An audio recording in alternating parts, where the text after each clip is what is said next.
నమస్తే అండి. అమ్మ నేనుకి స్వాగతం. ఈరోజు వీడియోలో దొండకాయ పల్లి పచ్చడి చాలా సింపుల్గా ఎలా తయారు చేసుకోవాలో చూపిస్తాను.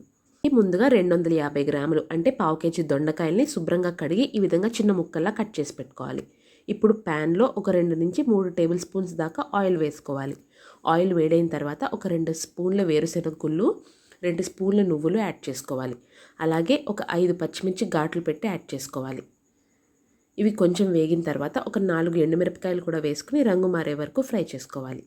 పచ్చిమిర్చి ఎండుమిర్చి కొంచెం వేగిన తర్వాత ఒక 5 వెల్లుల్లి రెబ్బలు వేసుకుని వేయించుకోవాలి. 1 నిమిషం పాటు ఫ్రై చేసుకున్న తర్వాత స్టవ్ ఆఫ్ చేసుకుని ఇలా వేయించుకున్నవన్నీ తీసి పక్కన పెట్టుకోవాలి. ఇప్పుడు అదే కడాయిలో దొండకాయ ముక్కల్ని వేసుకుని ఫ్రై చేసుకోవాలి. నేను ఇంకా ఇక్కడ ఆయిల్ యాడ్ చేయట్లేదు. మీకు అవసరం అనిపిస్తే ఇంకొక టేబుల్ స్పూన్ ఆయిల్ యాడ్ చేసుకోవచ్చు. ఇలా మూత పెట్టి మధ్య మధ్యలో కలుపుకుంటూ మగ్గించుకోవాలి.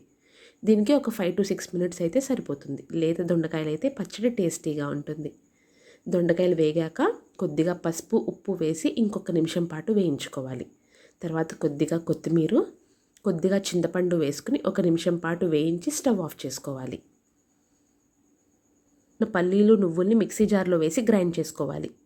ఇది గ్రైండ్ అయిన తర్వాత ముందుగా మగ్గించి పెట్టుకున్న దొండకాయ ముక్కల్ని కూడా వేసుకుని మిక్సీ పట్టుకోవాలి.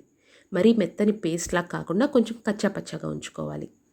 ఇప్పుడు ఈ పచ్చడికి తాలింపు వేసుకోవాలి. తాలింపు కోసం అదే కడాయిలో ఇంకొక 2 టేబుల్ స్పూన్స్ ఆయిల్ యాడ్ చేసి నూనె బాగా కాగిన తర్వాత శనగపప్పు, మినప్పప్పు, ఆవాలు, జీలకర్ర వేసుకుని పప్పులు రంగు మారే వరకు ఫ్రై చేసుకోవాలి.